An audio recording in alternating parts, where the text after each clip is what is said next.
Have you ever been in a toxic relationship? Stuck in a cycle, reliving the same old arguments? If you said yes, then you might have an idea of how Iran feels. For hundreds of years, it's been trapped in not one, but two of these relationships. One with the West, first Britain, then the United States, and the other with Russia. Think of Sparta, Alexander the Great, and the Russian-Persian Wars. Great powers have always tried to dominate, divide, and destabilize Iran. For resources, for land, or just to make sure their rival doesn't get there first. My name is Mohamed Hassan, and this is Deja Vu.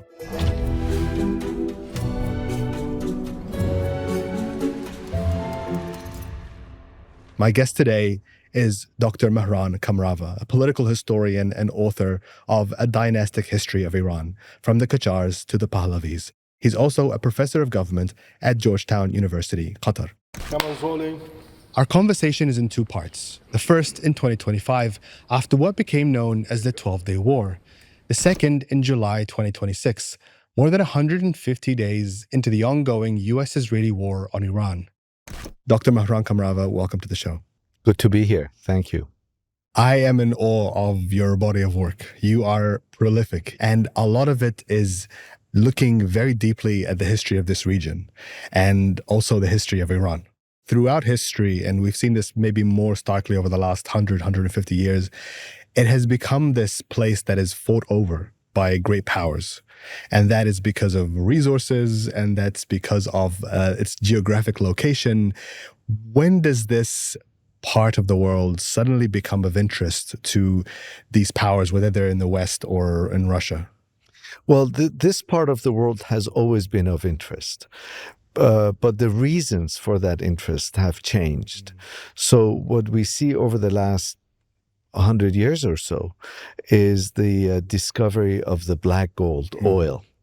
And that discovery happened to kind of slightly predate the switchover of the British Navy from burning coal to burning petroleum. And so by the time you come into the early 1900s, and when the British Navy has made that switch, and that's when the British Navy is ruling the seas, and that's when the sun never sets on the British Empire, being so vast and expansive, that the strategic importance of this region assumed new dimensions. In your book, Dynastic History of Iran, you write that Iran is one of the most invaded and revolution-prone countries in the world. Why is that? What is it about Iran that makes it so alive with all of this, sometimes positive, sometimes very negative attention? I think part of the reason is lack of a robust central authority that has historically lent itself to the country being invaded and occupied and raided in one form or another. Now, there's also something interesting. Iranians today, and particularly the political elite, take tremendous pride in the fact that Iran has not invaded a country in years. And you hear that again and again. And oftentimes historians debate whether or not this is a good thing because, okay, Iran has not invaded anyone, but it has repeatedly been subject to invasion and conquest. And so what does that then mean? What does that conversation say? That has Iran not been able to protect its borders through offense the way that some other powers, I mean, definitely when it comes to Britain and Russia and then the United States, you have this offensive strategy to build an empire, but also to protect your own borders. Is the argument saying that Iran should have done the same thing? Well, let's remember that no country in Iran's position was able to fend off British encroachment, and then later, of course, American, or for that matter, Soviet. And one of the interesting things we see is that unlike many parts of the developing world, Iran was not a formal colony. It was not like many parts of Southeast Asia, South Asia, or Africa, in which Britain was dominant, or many parts of Eastern Europe where the Soviets invaded. And so that's one of the things that Iranians have always prided themselves in, the fact that they've been able to maneuver diplomatically in ways that have protected them against militarily much more powerful adversaries. There is this idea that you talk about when you're writing too, of Iran being caught between being a strong society and a weak state, or a strong state and a weak society. Yeah. History of modern Iran, like the history of many other countries, is made up of this almost constant struggle between state and society, between people in possession of institutions and instruments of power, trying to force their ideology, their agenda, their policies on a society that beats to its own rhythm. Beginning of the 20th century becomes a very exciting period of intense change. And then what we see is that Iran from 1906, 1907 to about 1920 politically becomes dysfunctional. So what we have is kind of a dysfunctional political system that emerges out of the constitutional revolution. The constitutional revolution never really is able to consolidate itself past maybe 5 years at most, because it's one thing to capture power, it's another to hold on to it and to be able to implement your ideas and to administer a country as vast and in a historically critical juncture when colonial powers have designs on it as Iran. And so that vacuum and political paralysis provides and facilitates an opportunity for a military strongman to step in. By 1925, we have a quote-unquote modernizing monarch that is able to tap into this intellectual energy, harness it, and foster social change. Reza Khan Pahlavi, who was a military commander. Who I didn't even know that Pahlavi wasn't his real name. Right, exactly. It wasn't. And so where does that name come from?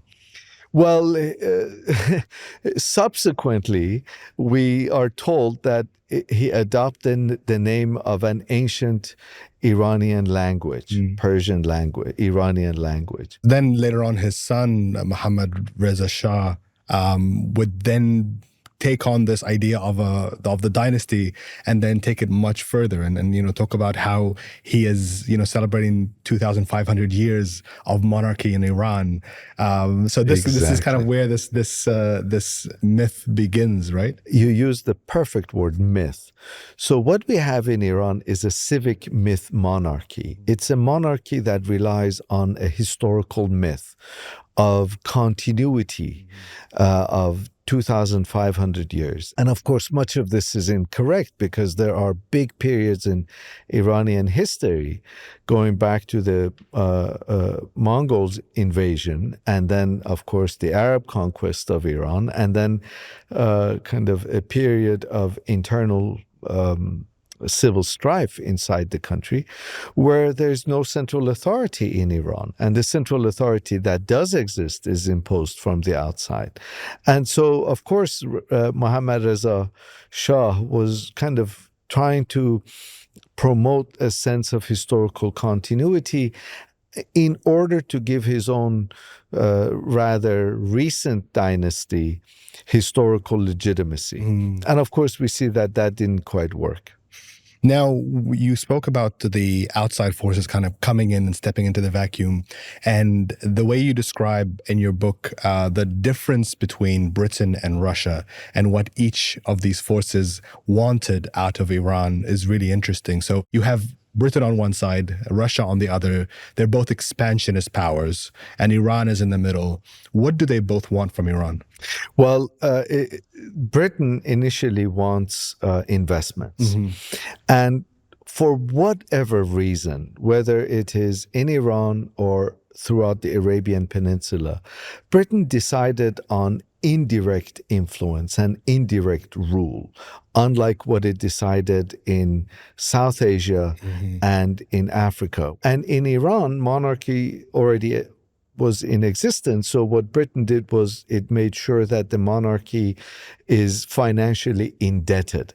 So many Iranian monarchs before the Pahlavis would borrow money from British banks so that they could go on tours of London. for months on end. So they're buying them return flights, basically, to London. Basically, yes.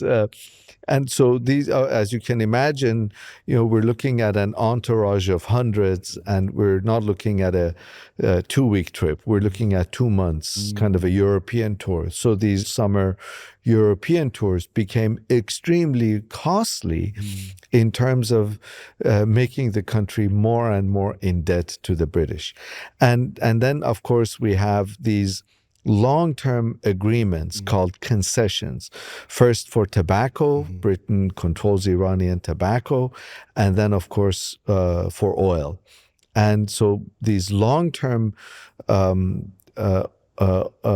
agreements or oil concessions really tie the country's hands financially to Britain. And of course, just as a footnote, we have one of the first oil companies in the world is the Anglo-Iranian Oil Company. And then when in 1951, when Anglo-Iranian Oil Company is nationalized, then it becomes British Petroleum. That's where BP comes from. And so that is Britain. That is the Western capitalist incentive and what it wants to do. What is Russia? What is first the Soviet Union and then Russia? What does it want from this relationship with Iran?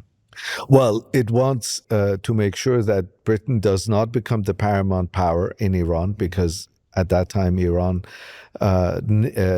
borders Russia, the Russian Empire, and then the Soviet Union before it broke up.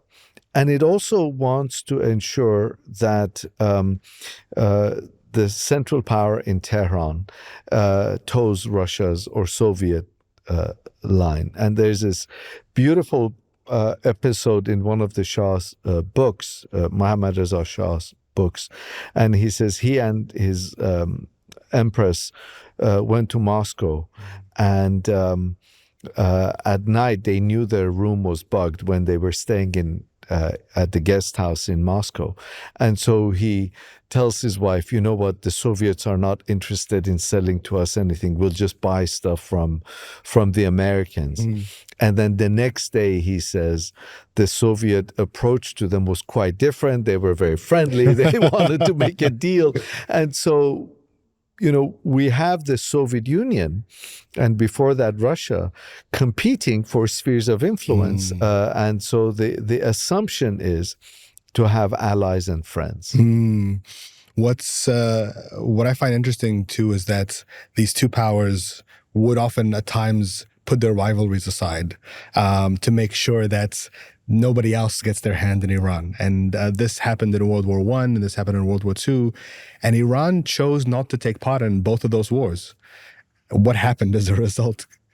Well, this is one of those things where Iranian policymakers point to and say, we have never invaded anyone. We haven't been part of a war, but they've always been on the receiving end. And so Iran just at that time realized it simply didn't have the power to either become part of the Axis or the Allied group. And so it kind of declared its neutrality.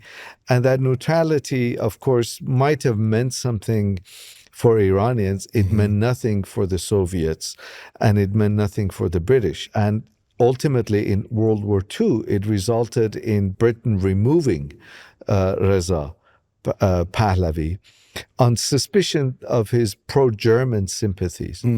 And of course, his son succeeded him, Mohammad Reza. At that time, I believe he was only 18. Mm. So this neutrality was a result of the weakness of the central government, particularly in relation to the prevailing forces, Britain, Soviet Union, before that Russia. And so there are these successive invasions by Russia and then Britain. It happens just after the Constitutional Revolution. It happens again during World War I. It leads to a famine. It kills 2 million Iranians. It happens again in World War II. How is this influencing the way that Iranians internally are feeling about their country's relationship with these powers? There's tremendous resentment. And ironically, whenever you have a power dominant in Iran, there's this sense, there's this desire for the other third power, whatever that other third power might be. And so when Britain and the Soviet Union were dominant in Iran, the assumption was that the Americans will come to our rescue. Wow, really? Absolutely. And is that because the U.S. wasn't interested in the region at the time? Or did they have any? Well, America was in its kind of, up until World War II, it was caught in an isolationist mood. And it was only in 1953 that it went around, it launched a coup in Iran, or sponsored a coup and a return of the Shah. So it was only really in the latter half of the 1950s and 1960s when Iranians realized America wasn't the benign power that they thought it was. It wasn't kind of this counterweight to the British and the Russians that they thought it would be. And so by the time we come into the late 50s and 60s, this is also kind of globally time of third worldism and the beginning of the non-aligned movement. And by the time you come into the late 1960s and 1970s, again, globally, there's this assumption of return to the self. This is Egypt, Iran, India. Egypt, Iran, Algeria, and India, of course, Indonesia. And so it's part of that kind of third worldism, and that sense of discovery of the self facilitates an Iranian intellectual discovery of religion. And so this, in many ways, intellectually, paves the way for the 1978-79 revolution that assumes an Islamic flavor, whereby in the early 1970s, we have this global trend of discovery of the self, return to the self. And in an Iranian context, return to the self means return to religious identity. That's really interesting. And before we get to the revolution, because I want to talk about this, let's talk briefly about what happened in 1953. Because you have this Prime Minister, Mohammad Mossadegh, who was one of the intellectuals of the Constitutional Revolution. And he starts assuming a lot more power at the time. The Shah is very young. He doesn't have that much control. And so Mossadegh seems to really shape the direction of the country.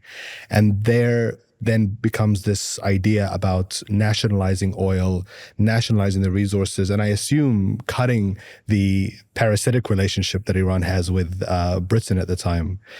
What happens that leads to the U.S., which hadn't really had that much of an interest in Iran, getting involved? This is a time of tremendous polarity between the East and the West. And so the West is particularly allergic to this wave of nationalization. And the assumption is if the Iranians nationalize oil and get away with it, then the Saudis will do it, then everybody else, the Iraqis will do it. And Gamal Abdel Nasser nationalizes the Suez Canal around the same time. Exactly. A couple of years later. But interesting you should mention that, because there's tremendous synergy between what Mossadegh is doing in Iran and what Nasser is doing in Egypt at right around the same time. And so there's this kind of electricity in the air, on the one hand, of indigenous empowerment. And at the same time, there's this almost irrational fear in Western capitals of the menace of communism now going out of Soviet borders and penetrating places that are rich in natural resources or are of strategic value. Right. Because from Iranians' perspective, we are nationalizing, we're taking control of our own resources. From the West's perspective, oh, this is communism. This is textbook communism. Exactly. And so there's a coup. It's supported and backed by the British and the Americans. Mossadegh is removed from power. And then the Shah, who was kind of still in power, but is really installed in a different way. What does his rule from that moment over the next couple of decades look like? Does he start looking a lot more closely to the United States as a partner? We have an interesting evolution in the rule of Mohammad Reza Shah after 1953, because initially he's kind of like deer in headlights. He's uncertain, and then during Kennedy administration, Kennedy doesn't want to happen in Iran, what happened in Cuba, and kind of encourages the state to take a more proactive role in social welfare and in land distributions or land redistributions. And so soon after coming back to power, or kind of coming back to Iran in 1953, we have the Shah, after a few years, becoming increasingly more certain in his hold on power and far more repressive. And so on the one hand, he's implementing social reforms that are being encouraged by the United States, while on the other hand, we have the establishment of the Secret Service Agency under the auspices of what later becomes the Central Intelligence Agency of the United States. And Iran becomes, by the time you come into the 60s, it's a police state. And of course, power corrupts, and absolute power corrupts absolutely. And the Shah would kind of treat himself with this regal opulence that surrounded him, and treated himself like one of the all-powerful monarchs of ancient Persia. And so he begins to lose, at the same time, he begins to lose touch increasingly with what is happening. And so during this time, what is Iran's relationship with the Soviet Union? You know, obviously the CIA is very involved, and they are deeply entrenched in trying to kind of advise the Shah on how to steer his own government. What is happening? Is the Soviet Union shut out completely at that time? It's not, because Iran cannot afford to completely shut out the Soviet Union. And so the Shah pursued a very careful, and some might say even clever, foreign policy, where although he was firmly pro-American and purchased massive amounts of armaments from the United States, he also made sure not to completely alienate the Soviet Union. So there was trade, there was diplomacy, there were diplomatic relations. But of course, the Soviets were aware that Iran was firmly pro-American. I mean, during the Nixon era, the kind of the Nixon doctrine when it came to the Middle East was premised on the so-called twin pillars policy, that it had two pillars, one big pillar, one smaller pillar, and the big pillar of American foreign policy was Iran. And that relationship was going to change very dramatically, very quickly when the revolution happens. There then becomes this revolutionary fervor that starts to build, and you again have this the clergy and the intellectuals and the leftists coming together to try and bring about change, but it goes very differently than it does in the first time. Why does it go in the direction that it does? Why does it take on a much more religious flavor, and who then becomes this Ayatollah Ruhollah Khomeini, who arrives to become the bringer of change in this moment? If we look at the Iranian political scene in, let's say, mid-1970s. What we have is a group of revolutionaries, all seeking to initiate a revolution, but also competing with one another. And so we have secular intellectuals, we have the clergy, and we have these guerrilla organizations and a couple of established political parties. That's the opposition landscape. And what the opposition, what happens is Carter comes into office and he says famously that our allies need to reform themselves, need to be observant about human rights. And for a country like Iran that was not used to this is kind of a jarring statement. And they read, I think in many ways, they read a lot more into this than Carter meant. Because what we have consistently, historically, in American foreign policy is a duality between the ideals of American foreign policy, which is democracy promotion, and the reality of American foreign policy, which is it's a lot more pragmatic. Very pragmatic, maintaining American interests. And so the Iranian monarchy starts to make some marginal reforms. Now, if you make marginal reforms, but do not address the causes of grievance, what you're doing is you're inadvertently expediting revolution. So what the Iranian monarchy does, for example, is to give press freedom. And it starts to do things that it thinks the people wanted to do. So, for example, one of the things the government does was to go after the merchant classes that it accuses of hoarding and artificially jacking up prices. So it launches this anti-corruption campaign against Iranian merchants. And it recruits university students to go around and on the spot, it empowers them to close down stores. And then there's this big banner, this store has been closed for artificially high prices, which means that it embarrasses the merchants and it unintentionally alienates a socially influential group of Iranians. Well, the middle class, really, right? Absolutely. And so, the merchants become really annoyed with this state. And then they do something quite stupid. The royal court decides to write an article entitled The Coalition of the Red and Black Reaction, in which they argue that Iranian communists and Iranian clergy are in cahoots. They have a coalition of the red and the black. They are reactionary, and they name a clergy in there. They name somebody named Ruhollah Khomeini.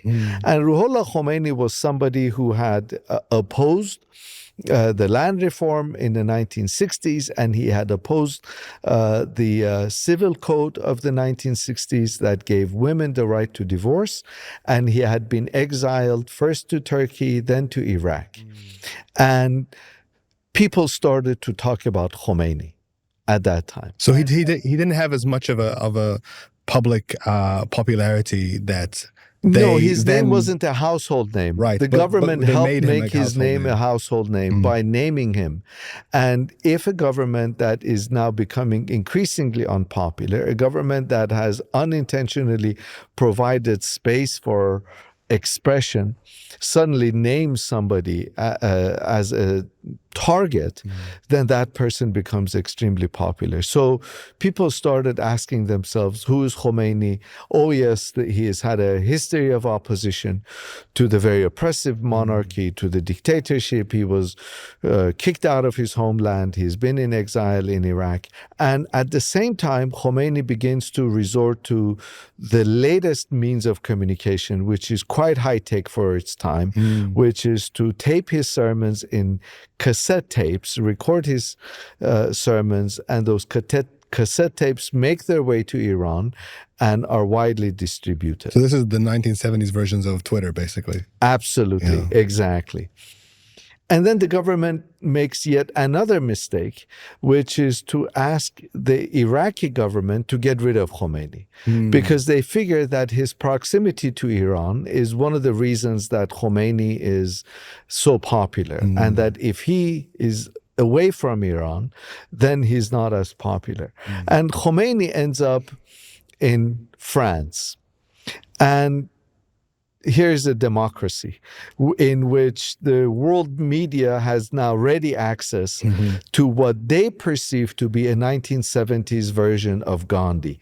Someone who's simple, looks sagacious, he sits on the ground, he kind of has a religious background, and they flock around him. And Iranian intellectuals flock around him. Khomeini is now in France, and he's starting to get a lot of attention from the Western media specifically. What does that do to his image, and especially his image back in Iran? Well, a number of Iranian intellectuals who had been active abroad cluster around Khomeini because they see in him an opportunity to finally get rid of the Shah. And Khomeini is saying all the right things. And interestingly, many of these intellectuals design the questions that Western journalists want to ask Khomeini. All these journalists wanted to interview Khomeini. And one of the conditions is that the people around him devise the questions. And when many journalists see the questions, they're actually the questions they wanted to ask themselves. For example, can women become president? What role will minorities have? So Khomeini is saying all the right things. Women can become president, minorities will have all rights, there will be democracy, Iran will maintain open relations with all the different countries.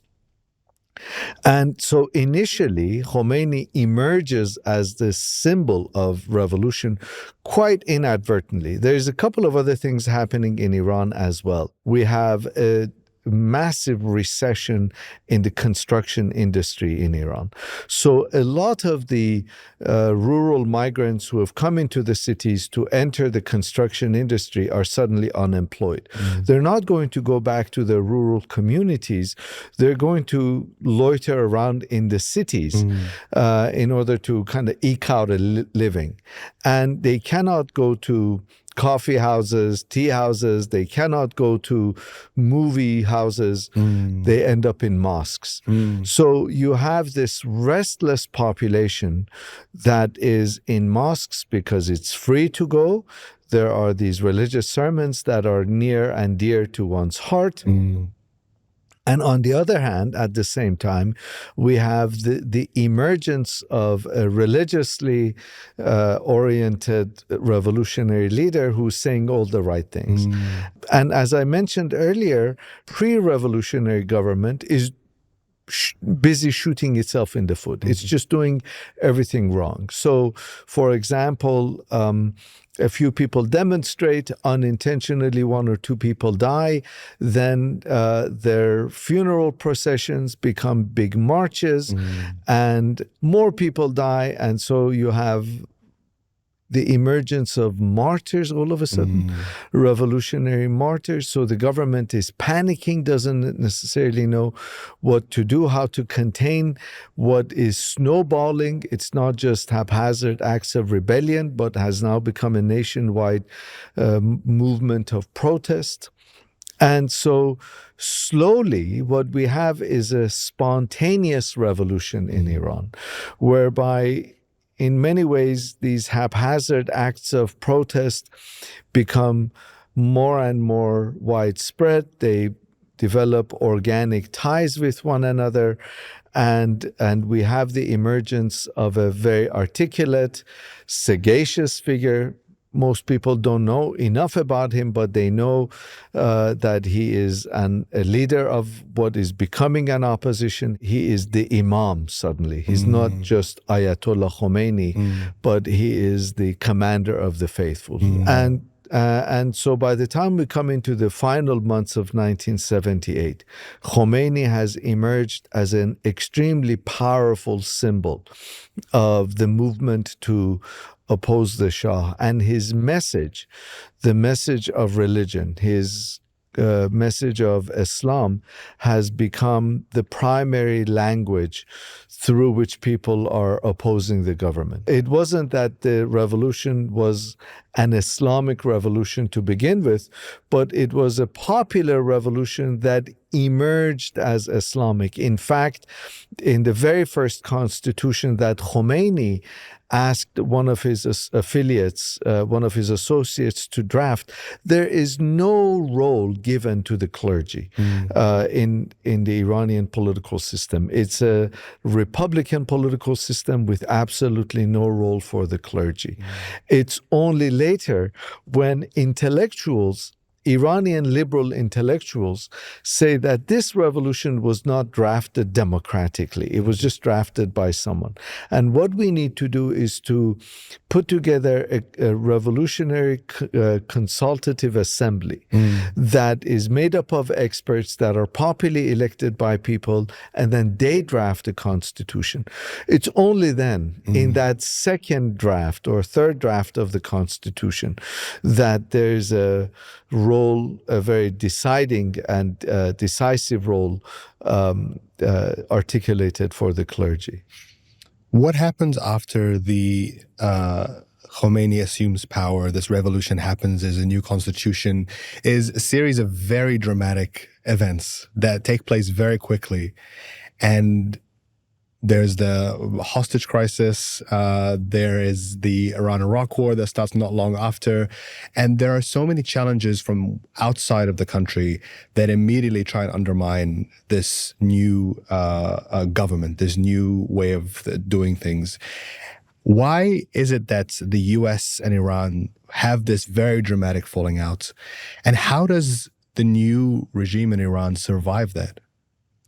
Well, first of all, revolutions eat their children, like Saturn. And so what we have immediately after the fall of the Shah is a reign of terror designed to kind of cleanse the political system from elements closely affiliated with the Shah. So on the one hand, we have kind of settling of scores and efforts by everybody, these disparate revolutionary groups, to consolidate their own base of power in the post-revolutionary era. The other thing that's going on is tremendous chaos in Iran, lawlessness, absence of central authority, and this provides an opportunity for kind of the emergence of local militias. And at the same time, there's this popular assumption, widespread assumption, that the clergy are innately good. They can do no wrong. They have the best interest of the people and the best interest of the country at heart. And so you have these kinds of developments occurring simultaneously. One of the big arenas of competition is between the clergy and the youth to the left of the political spectrum, the communists and the socialists. And at the same time, the Shah is flying around the world homeless in search of a place to spend his exile. Ultimately, he ends up in the United States, and that's when it's revealed that he's got cancer. Of course, in that context, in Iran, nobody believes any of this. And all people think about and see is 1953 redo, when the Shah, due to popular protests, left the country, went under the pretext of being on vacation, and then came back when the CIA installed him back in power. So they're worried that the same thing's going to happen again. everybody's worried that the same thing is going to happen again, that his entry into the United States is only a ruse. And so kind of organically, some youths climb over the embassy wall as a matter of protest. They think they're going to be there for a few hours, then a couple of days at most.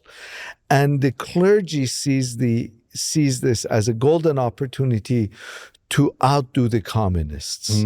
And so the clergy suddenly align themselves with these students who have attacked the U.S. Embassy. The students call themselves followers of the Imam's path. And what emerged as the hostage crisis becomes a means for political consolidation by the clerical establishment. And then, of course, you have a whole other series of developments. All of these developments are intertwined and linked and get reinforced by one another. The Shah's search for permanent exile, kind of this lawlessness in Iran, Iran's blatant violation of international law by taking American diplomats hostage, a reign of terror that's unleashed in Iran, attempts by different groups to consolidate themselves in power, and a palpable political vacuum in the country and military vacuum at a time when Iranians are busy decapitating their military by a new aspiring leader in the region named Saddam Hussein that sees the Persian enemy in utter chaos and turmoil, sees a historic opportunity to become the new Nasser of the Middle East and attacks Iran. Wow. And so all of that happens very, very quickly. The state is still trying to deal with its own internal conflicts, and it's trying to solidify itself, trying to consolidate power in the middle of a vacuum. And then their neighbor attacks, and Western powers then pick sides and try and figure out what they want to, the outcome to be. Yeah. Before I talk about Western powers, I think it's also important to mention that as all of this is happening, there is a violent terrorist campaign in Iran aimed at eliminating the new victors of political power. And so the headquarters of the Islamic Republic Party are bombed. The president and the prime minister are killed. There is a massive terrorist campaign inside the country. Now, the United States, as I mentioned during the Nixon-Kissinger era, had seen Iran as one of the primary pillars for American influence in the Middle East. And the revolution completely changed that. And so if you think about 1978, 1979, from the Western perspective, here is a new modernizing secular leader that is going against these archaic clerics who are violent, who are anti-Western, anti-American. And so the modernizing secular leader in this case is Saddam Hussein. Saddam, exactly. The West casts its lot with Saddam. And the Saudis and the Kuwaitis give Saddam massive amounts of financial assistance in the form of billions of dollars of loans and grants. Because they're also concerned about what this new government in Iran means for the region. Absolutely. They're concerned about the Iranian government's export of the revolution. And the Iranians are exporting their revolution. They openly talk about the export of the revolution. So the Saudis and the Kuwaitis give financial assistance to Saddam. The French give him advanced weaponry, and the Americans give him satellite information. And so what we have is what is a war of miscalculations, whereby Saddam thinks he's going to kind of attack Iran, capture the oil-rich southwestern parts of the country that is populated by Arab Iranians who happen to be Sunni. He counts on the Sunni Iranians and the Arab Iranians to rise up in his support. And he counts on, at most, 1 week, 2 week invasion of Iran, maybe 2 months at the most. And what we have then is the unfolding of a war that lasted 8 years, a war that in many ways no one could have predicted would have lasted as long or would have been as bloody. And it is a devastating war, and it ultimately changes an entire generation in both countries. At the end of it, you get to this point where Saddam Hussein and the West that's backing him ultimately fails at what they're trying to do.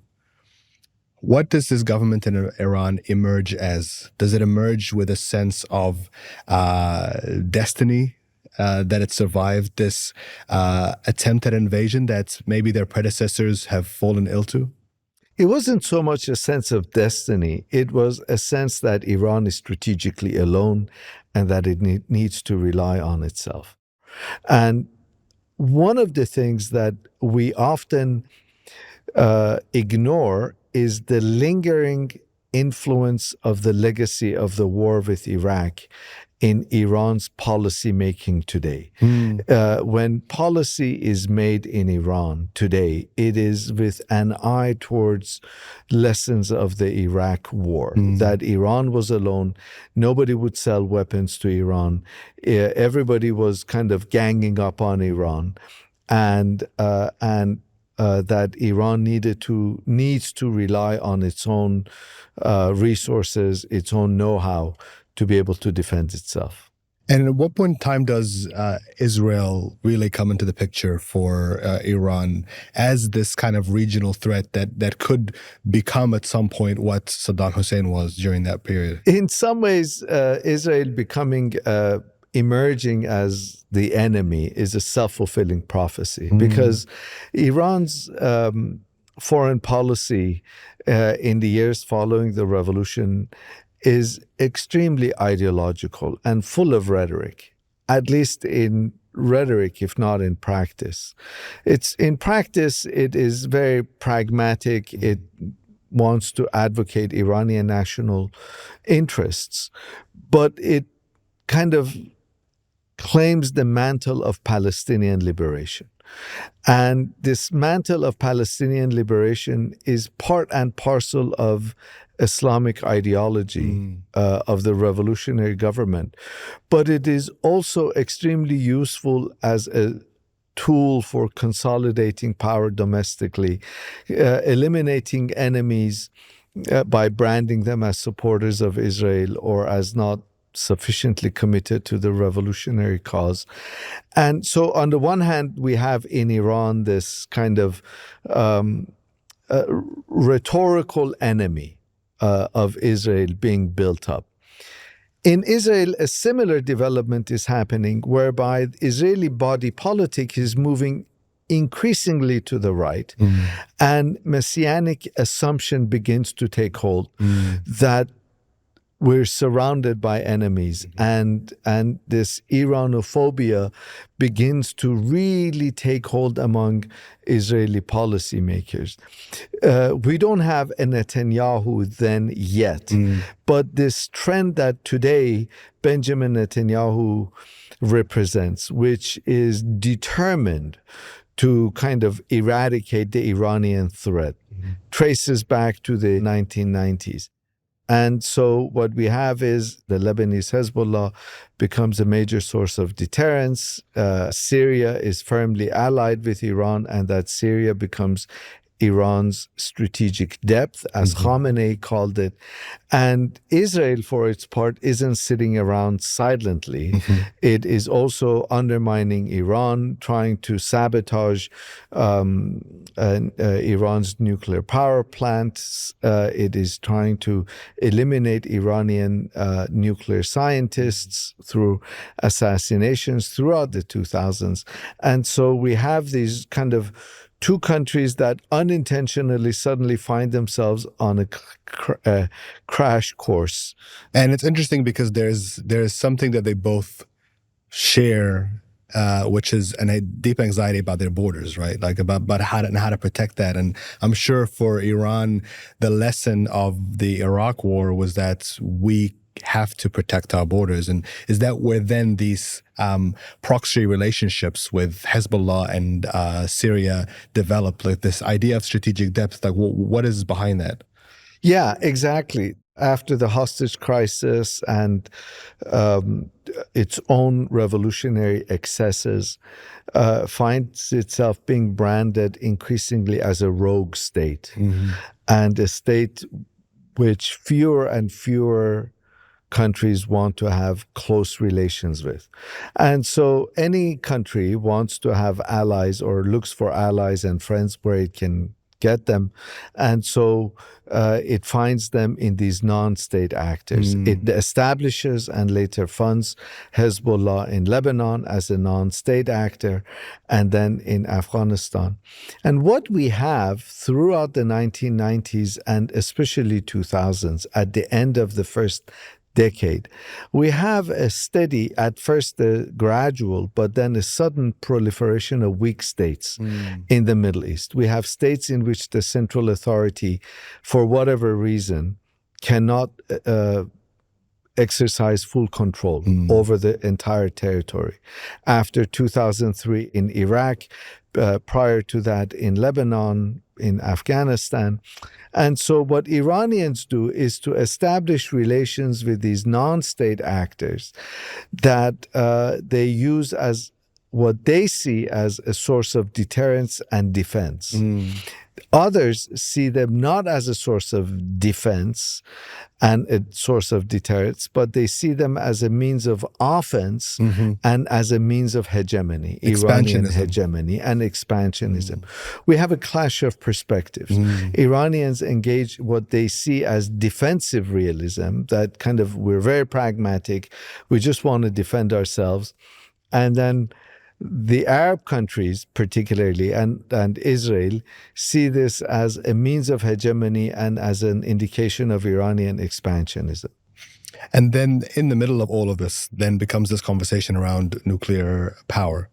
And of course, Iran is part of the non-proliferation treaty, by all means has been pursuing peaceful energy means, but there is this ongoing conversation. There are accusations that it's really developing secret nuclear weapons, the way that Pakistan did, the way that Israel, of course, did. And there is, of course, a conversation within Iran about, well, what do we do with this power? Should we develop nuclear weapons or not? What are both arguments saying, basically? First of all, Iran continues to remain, as of now, in the non-proliferation treaty, and Iranian political leaders have said they will remain in the NPT. What we have is early on, beginning in the 2000s, this effort at enrichment. First of all, Iran is initially convinced after 2003 that United States is going to invade. And there's tremendous insecurity in the halls of power in Tehran about American intention, because the Americans are now in Iraq and in Afghanistan. So the American military basically surrounds Iran. And there's plenty of people in the administration in the U.S. that are openly advocating for it. Absolutely, absolutely. And there are, there are American ships in the region. There are American military bases across the region. There's U.S. military is omnipresent. It's everywhere across Iran. So that's one thing that's going on, and kind of it makes the Iranians all the more determined to build up a robust defensive capability inside the country. At the same time, within the non-proliferation treaty, for whatever reason, they start nuclear enrichment. And they start nuclear enrichment. Now, we know after 2003, they do not have a nuclear weapons program. But 2005, we have a very ideological president being elected, Mahmoud Ahmadinejad. That comes, and his foreign policy is based on social justice, the early ideals of exporting the revolution, and he wants to establish or reestablish Iran's revolutionary credentials. And part of this, he says, it's within our right to engage in enrichment. And he ramps up enrichment. And the West says, this is very suspicious. Why are you enriching? And so in some ways, we have this kind of Iran and the West talking past each other. And of course, by this time, Benjamin Netanyahu has become a much more vocal force, definitely in American spheres, and he is constantly advocating this idea that Iran is pursuing nuclear weapons. We have to stop Iran. It's going to be too late if we don't act now. This goes on for decades. Absolutely. And in fact, at some point, I went back and when was it that the West thought Iran was going to build a nuclear weapon? And I went back as far back as the 1980s, that Iran was within a year, or 2 years. So every 3 or 4 years, we would hear that Iran is months away or kind of a year away from having a nuclear weapons program. Mohammad al-Baradei, the Egyptian diplomat, when he ran the IAEA, he said, look, Iran doesn't have any nuclear aspirations. And so... Well, same thing. He said that about Iraq as well. And that didn't mean anything in the end.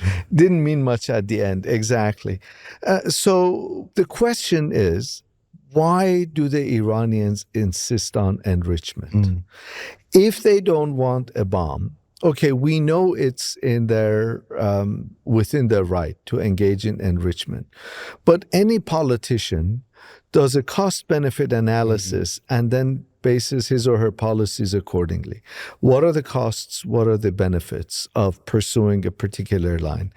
And the line you hear consistently from Iran is power, energy. Energy, for the same reason that the Americans went to space. Why did the Americans go to space? Spend blood and sweat and tears and resources and go to space? Because of national pride. And so we're going to enrich because of national pride. It is within our right.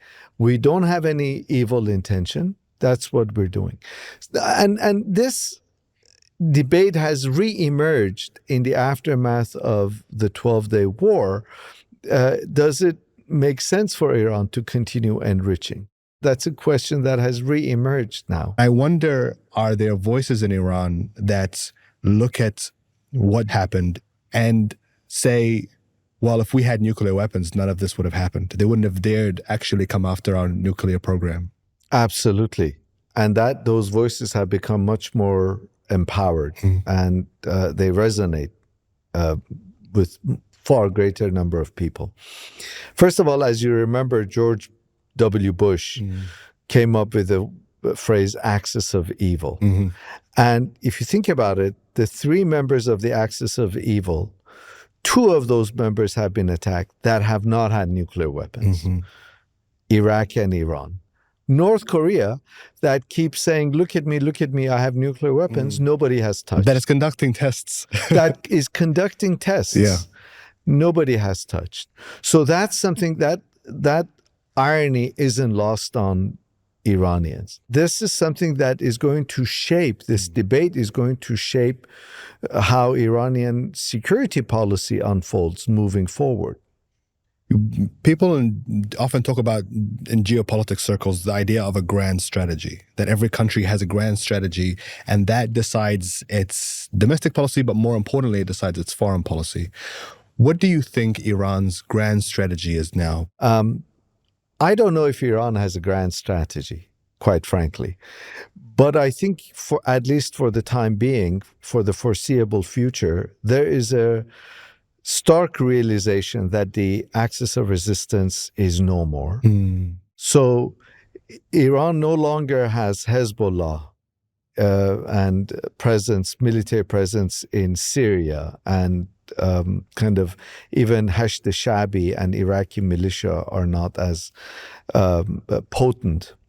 Those were deterrence by capability.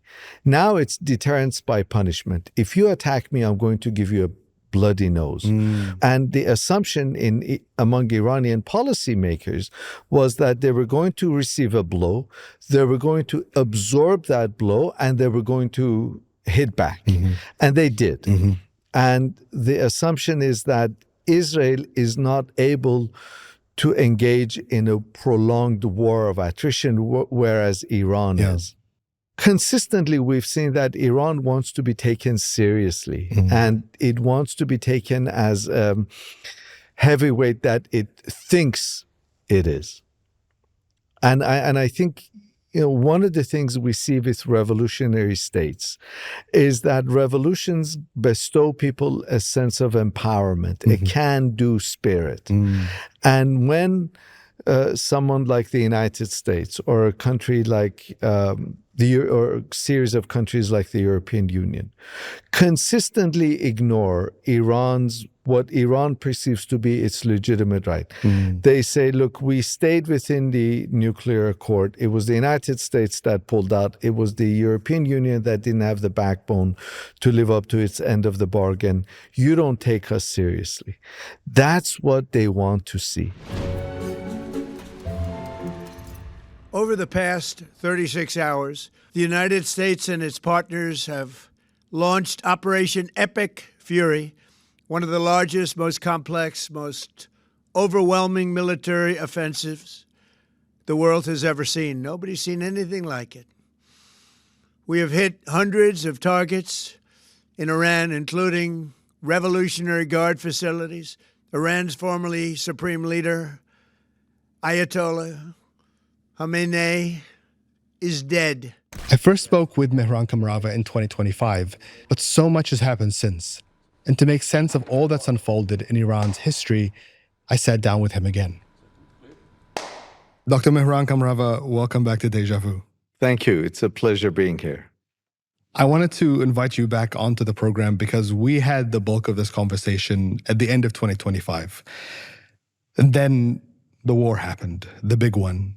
The full, almost no holds barred conflict between the US and Israel and Iran, in which during the very first hours of Iran's supreme leader, Ali Khamenei, was killed alongside many members of his family. Iran responds to this war by closing the Strait of Hormuz and targeting many of its Gulf neighbors. The war becomes this central focal point which freezes global oil and energy traffic. It really alarms much of the world because it feels like it is an escalation that we haven't seen in a very long time, and one that is very hard to contain. And there's been many attempts to contain it. There was an attempt at a ceasefire and a memorandum of understanding. That, as we're speaking now, has fallen through, and we're back to, it appears, square one. Were you surprised when this war was first launched? I was quite surprised that Donald Trump allowed himself to be convinced by the Israeli Prime Minister Netanyahu that this war should happen and that it will be a quick war. Because history has shown us that these wars are easy to start, but they're notoriously difficult to end. When a greater power attacks a less powerful adversary, as the Americans attacked Vietnam, for example, or the Soviets in Afghanistan, or the Americans in Iraq, or the Russians in Ukraine, the greater power never wins. They can inflict major damage, but they can never declare victory. And so I was quite surprised. Iran, as you have described, had spent the last couple of years trying to maintain its deterrence. At this point in time, we saw the reaction was to very quickly and very dramatically escalate the scale of the war.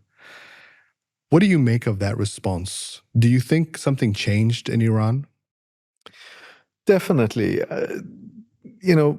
Again, history has a lot to show, to teach us, because to this day, Iranians of all walks of life, not just political elites, but ordinary Iranians, talk about the days of the Iran-Iraq war, the martyrs, the highlights of the war, and of course the consequences of the war. And this current war that is unfolding as we speak is likely to have consequences for decades to come.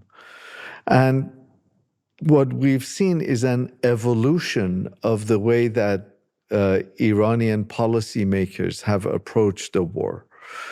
Of course, in its early days, as we saw the so-called decapitation campaign, the Islamic Republic was fighting for its survival.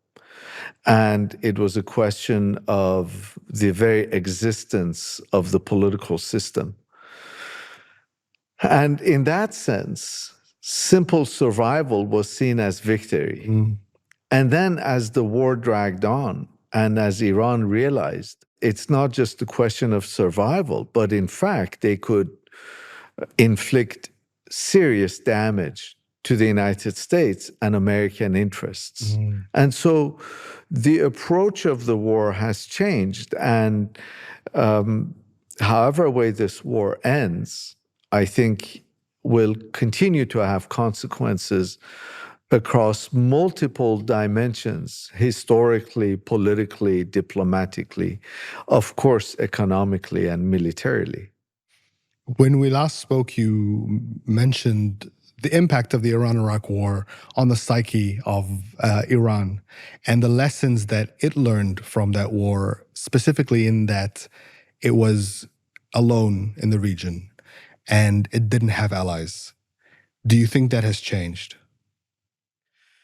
It hasn't changed strategically. Iran is still keenly aware that it is strategically alone and that it is fighting a war not just with the United States and Israel, but also what Tehran considers to be American proxies in the region, Kuwait, Bahrain, the UAE, to a lesser extent, Saudi Arabia. There is that awareness. What is different this time is that the Iranians are aware that with careful public relations, and given the fact that the American president's language can at times be quite vulgar and undiplomatic, that they can actually attract global attention to their cause. And what we're seeing also as a result of the war is a shift in Iran in the way that the Iranians present themselves to the world in terms of who they are, what they stand for, how they defend themselves, what their principles are.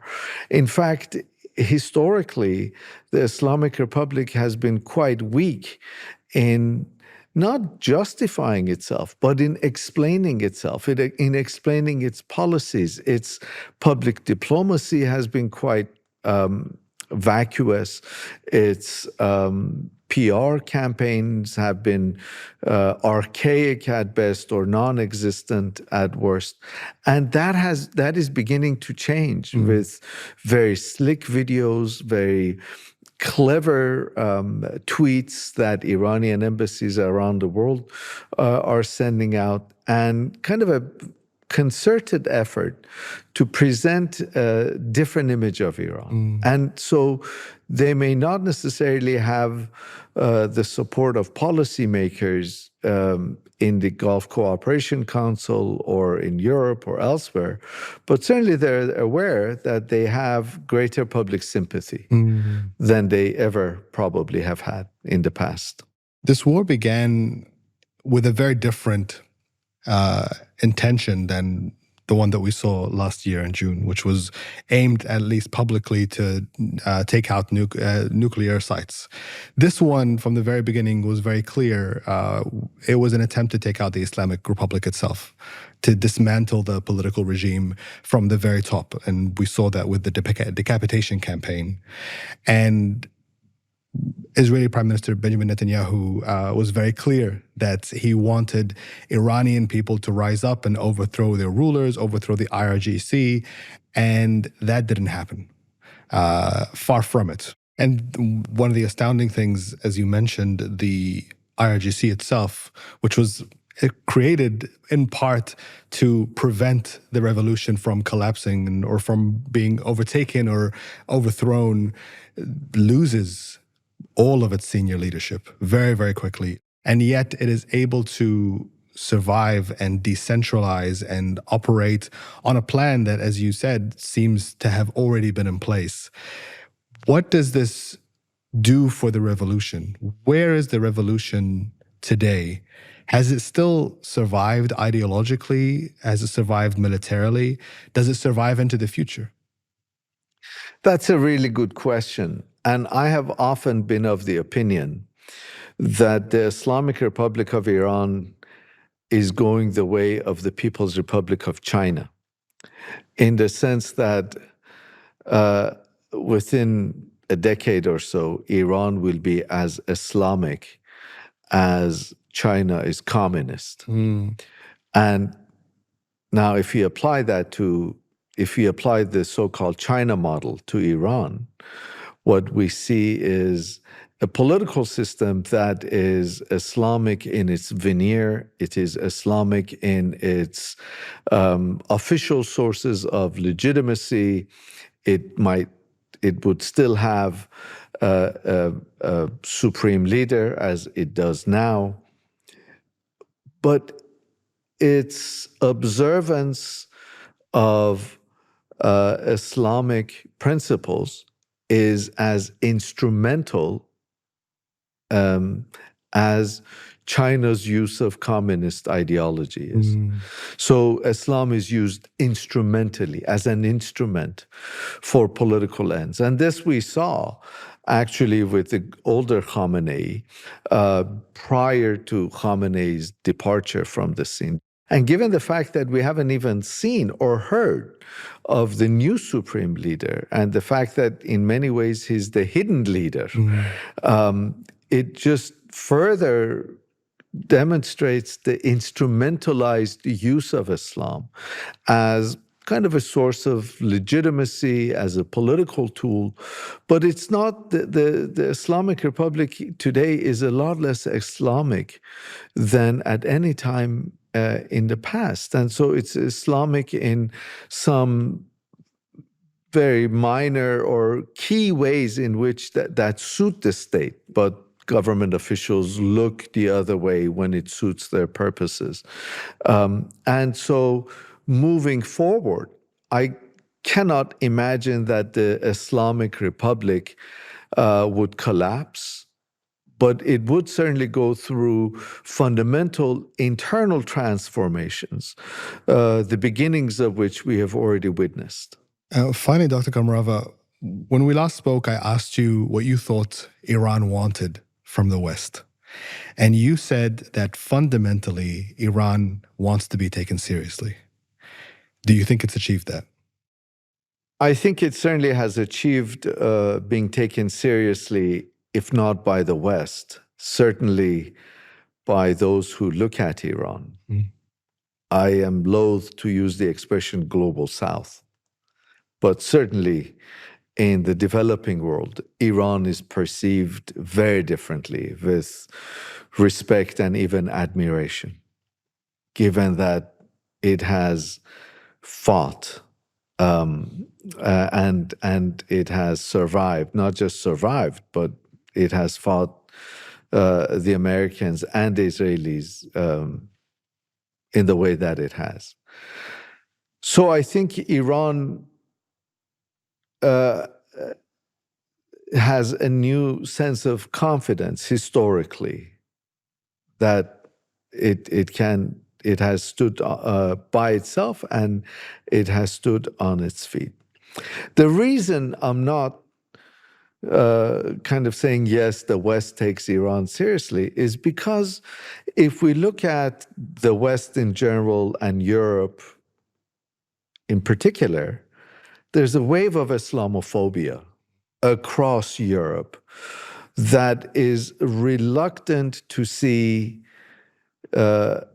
positive signals, to read positive signals in coming out of anywhere in the Middle East, much less Tehran. The Europeans and other American allies have been eager to praise Donald Trump in order to remain in his good graces.